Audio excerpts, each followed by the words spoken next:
What is going on, PWC fans? It is your boy C-Ton, joined by Zern. As always, say hello, Zern. Yeah, I've missed you too, buddy. It's been a while since we recorded together. So we're gonna jump right into our D League Week 3 power rankings. Similar to last week, we had another forfeit game in which the Sale Excadrilles forfeited yet again, moving their record down to 0-3 against Thunder, coach of the Minnesota Hyperfangs. So Thunder's now 1-2, and this is a forfeit game, so we just put them at 12-11 until we get to like week 6 or 7. I don't think we're gonna try to like balance them in the middle. We're just gonna throw forfeit games as the bottom two, and then adjust accordingly the following week. So that's a pretty quick synopsis through numbers 12 and 11.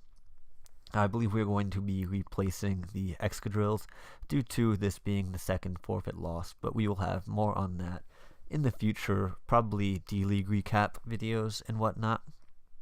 But moving on past that, we're going to get into the number 10 team, which is Dallas Stravias, coached by Nate.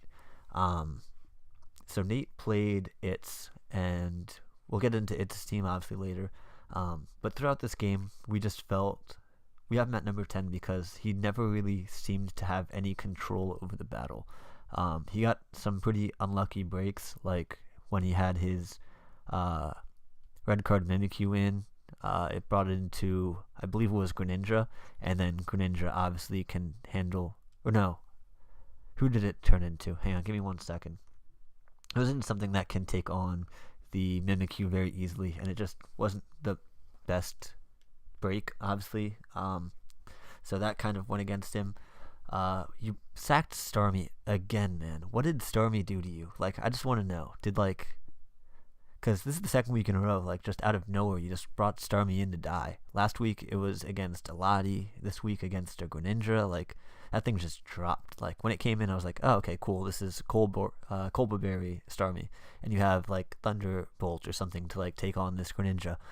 But no, just straight up dropped. I know, like, you thought it was Scarf Greninja, but there are ways to scout around that other than sending in a Mon just to die. Like, even if you sent in Starmie and then pivoted out into a Resist to see if he could switch up his moves. But yeah, that Starmie literally did nothing for the second week in a row. So that's really unfortunate. We'd like to see you use that Starmie better because it is a really good value pick in Tier 2. The Jellicent was a really strong bring. It just didn't really have, you didn't have much pressure around the Jellicent. Additionally, with a team like Itz's team, he can kind of pivot through toxic pressure. So it was a good bring and it was a good strategy. I think it's just outplayed you in this scenario. We feel that Kieran Black definitely should have come to this matchup because, one, it's Kieran Black. 2, it took on pretty much everything outside of Infernape. But you could have run like a subset to take that to get into it. It would have been a good answer. Well, I guess that probably wouldn't have been the best actually with a Sylveon now that I'm thinking about it. But like a Steelium Z, you had your Jellicent that took on the Infernape 1v1 even after it revealed Shadow Claw. Shadow Claw still didn't 2 KO that Jellicent. So you were in a position that you could have pivoted around. You had a couple checks to Infernape that you could have used. So we feel Kieran Black would have been a strong Mon. Hopefully we can return to the week 1 status. That week 1 battle he played incredibly. Just a little bit more time in team prep I think will do wonders. But that's why we have you at number 10 right now. Next up we have number 9, which is Tim, coach of the New Jersey Dwebbles, and Tim is now 1-2, coming off of last week's win. We have him at number 9 because basically pretty much every team in the league is 2-1 except for Nate and Tim. We feel like overall in play they deserve to be down at 10-9. Tim just, there wasn't really much you could do. You brought Magnezone, which wasn't on your team anymore, which is pretty annoying, but at the end of the day, it didn't really mean much because the autonomized Celesteela just kind of bodied your entire team. Like, it was just the battle in its entirety was just waiting for that Celesteela to come out. The unfortunate 3-turn sleep on Emboar was pretty brutal. Additionally, Smeargle got a little bit lucky with the turn that you did wake up. So that was really unfortunate for your team. But at the end of the day, I think that Celesteela would have just come in and cleaned up house, based off of the fact that it was at plus 3. It was at plus 5 by the time it even hit the field. So I don't think Emboar was taking an air slash. It was really tough to like kind of gauge how you played because, like we said, it was just once Celesteela got in, the game was over. And like 4 of the turns before that were Emboar being put to sleep. So that was one of the, not really issues, but it was just kind of waiting for that Celesteela sweep. So anyway, moving on from there, we're going to move to number 8, which we have Joel, coach of the Philadelphia Fanfeast, coming off of a forfeit loss last week, came into this game, and he went up against Saul, coach of the Barisha Pichus, and I believe this was a 2-0 or a 3-0 loss for Joel. But looking at team preview, there was like literally no prep for Celebi, and that really came back to haunt you. We felt that Metagross put in a lot of work and you used it pretty well.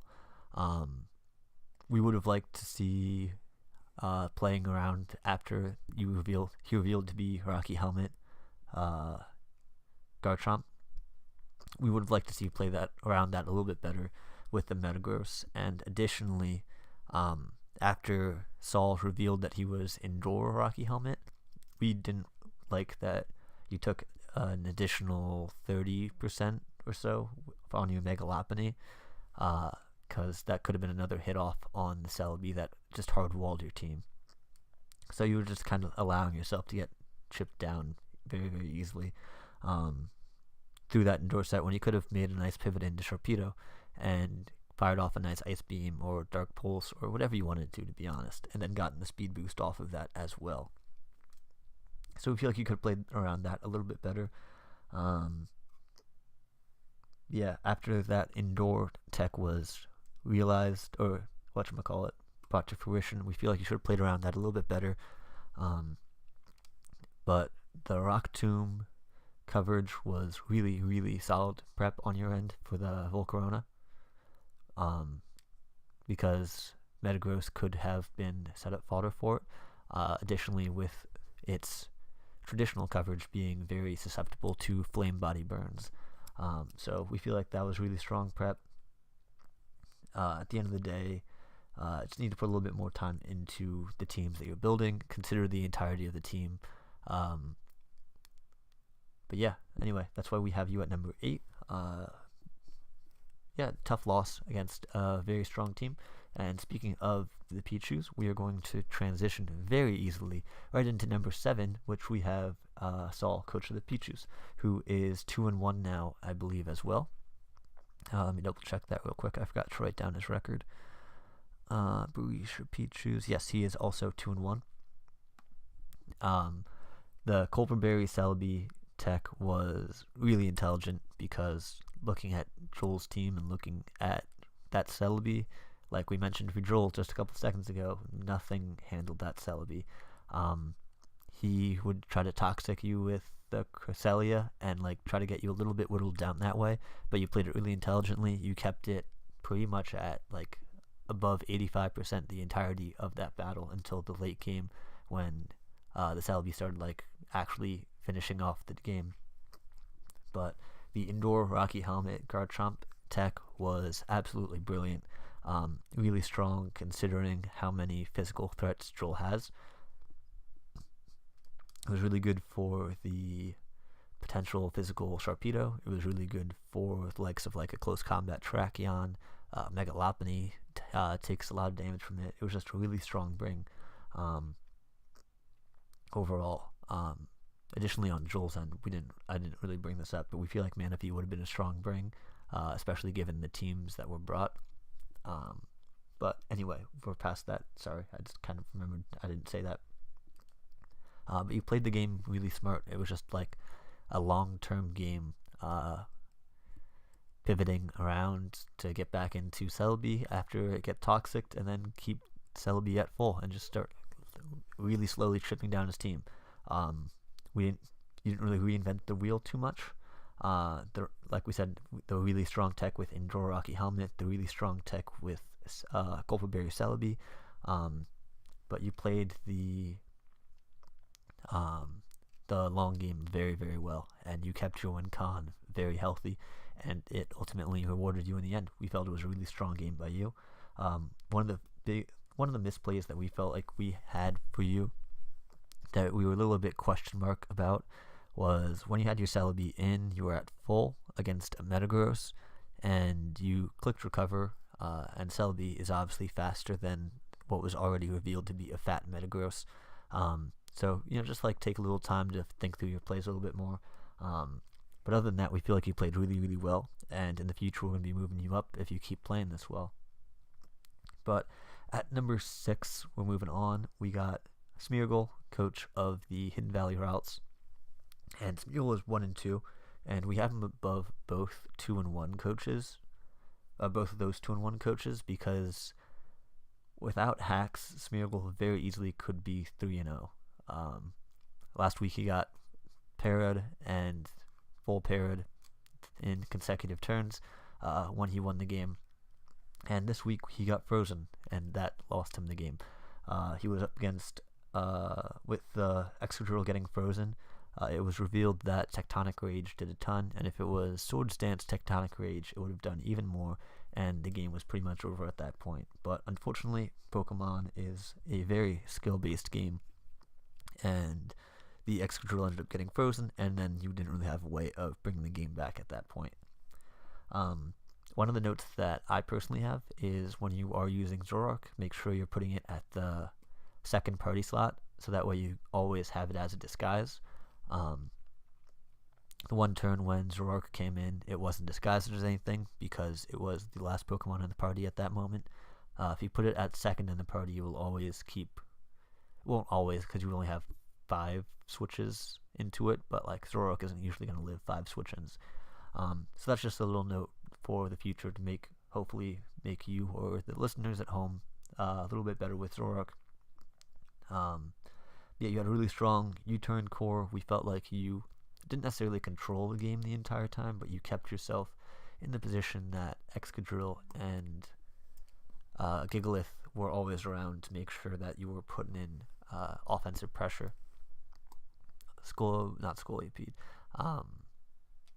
Hawlucha probably could have been a pretty solid bring in this matchup, but we feel like your 6 was still very strong.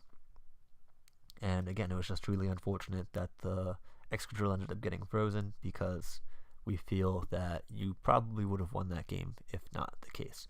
But alas, that did not happen, so we have you down at number 6, primarily because of record. And yeah, anyway, let's move on to next up. We have number 5, which is It's Whatever, coach of the Sacramento Nido Kings.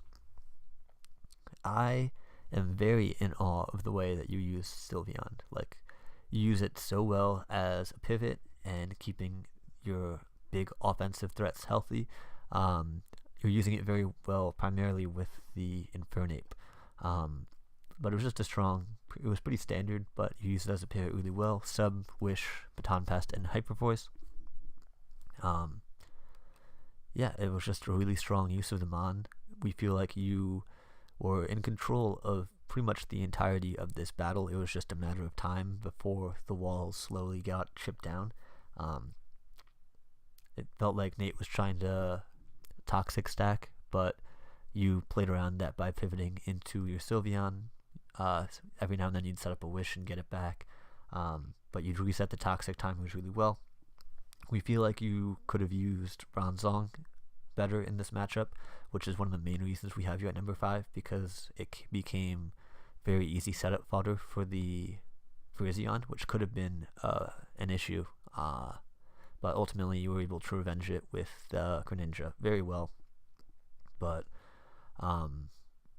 it was just a little bit of a hindrance, I guess. The toxic protect set on something without like reliable recovery is a little bit up in the air for me, but at the end of the day, it ended up working out really well because you did use Greninja as a reliable way of getting the revenge kill afterwards.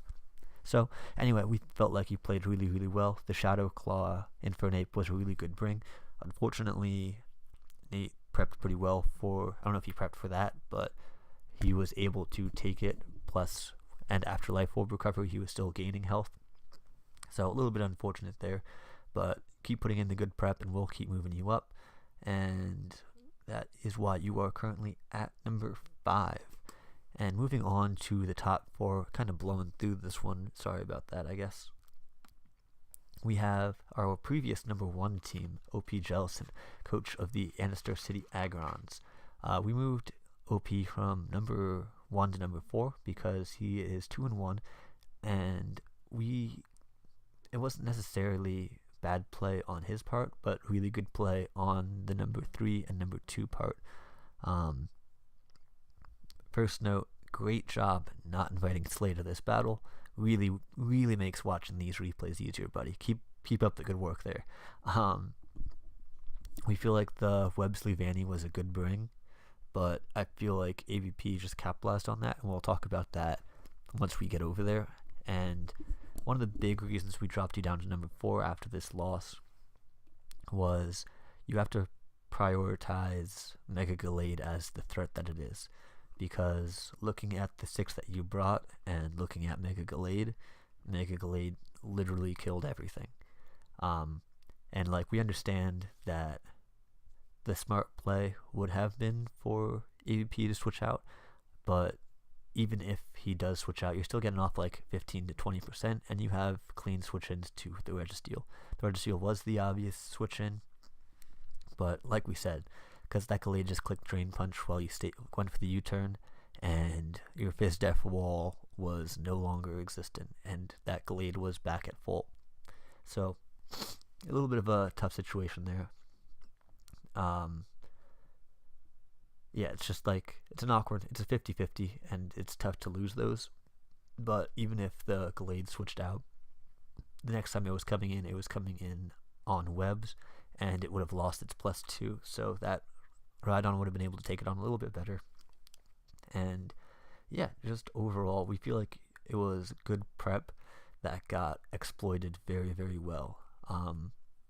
One of these weeks you might want to run high jump kick instead of jump kick. You get a pretty good power jump there for 5% accuracy, but we feel like you're playing really well. Just that 50-50 really set you back. So hopefully we can keep moving you up again. Hopefully every team in the league is no longer 2-1, so we can have a little bit of diversity here. But anyway, we are moving on from OP here to number 3, which is the Flint Muddy Waters, coached by Lagoon. And this was the game against Tim that we were talking about with Celesteela. You brought Volbeat and a Smeargle, which is absolutely wild, and I love it. Keep that stuff up, man. But the Sport Tech was really nice on the Emboar. It allowed you to get it off, and then you could get up your webs and rocks, I believe. And then you expertly predicted the turn that your Smeargle would wake up, got off the Destiny Bond, and then took out the Emboar as well. But the main reason we moved you up to number 3 is that Tail Glow weakness policy, Baton Pass into Celesteela. Like, that Celesteela was at +6 after 1 kill, and just absolutely blew through it. It would blow through any team, and the execution was really, really solid. One of the things that is kind of subtle, but like we picked up on, was the actual bringing of Bug Buzz. Primarily,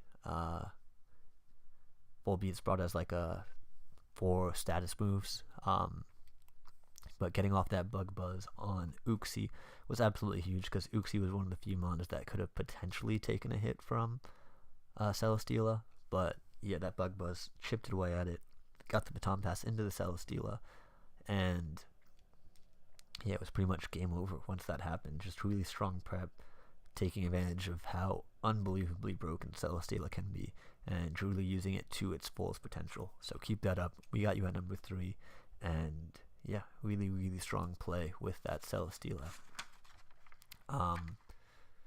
Yeah, anyway, moving on again. We got number 2, ABP, coach of the Geo is 12 Flagons, who beat our previous number 1, OP Anister City Agrons. The balls to stay in with that Mega Gallade, knowing how strong it was in the matchup on the Staraptor. Huge props to you. That put you so far ahead in the match. Like, I think that turn actually just won you the game, because it just tore away at OP's team, and then you were able to take advantage of it. The Chopple counter Registeel set was fantastic because Staraptor traditionally can only hit you with close combat. Additionally, it was really, really good for the Mienshao, because Mienshao traditionally just takes on Registeels, and it's pretty easy. But the counter set just blew away that Mienshao, and it had the potential to blow away the Staraptor as well. So really strong prep there. I don't know if you planned for this, but your Umbreon took a +2 Savage Spin out from a Raikou, excuse me, which is absolutely wild. Umbreon's already a dumb fat mon, but like, that just kind of blew my mind, because that's +2 super effective damage. Yeah, really cool to get to see that.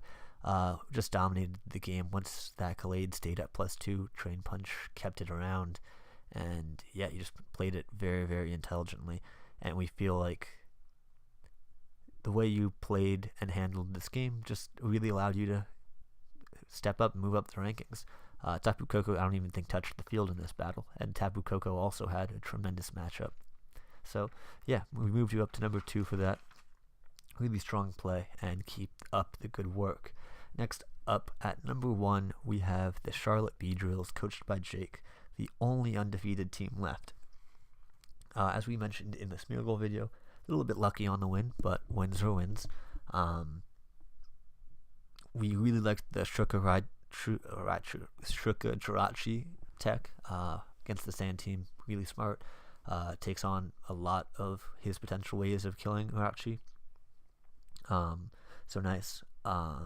It was really intelligent of you to notice when the Zoroark was in that the Crobat was burnt, but when the Zoroark came in, the Zoroark obviously wasn't burnt, and you even mentioned it in the chat. I think you said, like, I wonder what this is, because you did notice that little subtlety, and that's a lot of people miss those things when they're doing it. They just kind of forget that Zoroark is a thing, so it was really, really good to see you keep that in mind. The FizzDef P2 was a good bring. It kind of got that lucky freeze, but at the end of the day, it was still a very strong bring because of how physically offensive Smeargle's team was. So that's really good prep there.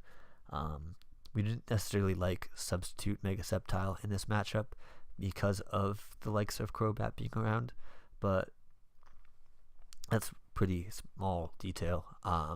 Something that can get exploited a little bit easily. But overall, we feel like you played pretty well. But yeah, that's why we mainly have you at number 1, because you are still 3-0. So keep remaining undefeated, and you'll stay in this number 1 spot unless someone makes like some god level plays to push up, even with losses on their record. But yeah, that's going to be our power rankings for this week. Kind of a short one, so I guess I'm kind of sorry about that, but I'm also kind of not. So until next week, do you have anything to say to the people, Zern? Couldn't agree anymore, buddy. Goodbye.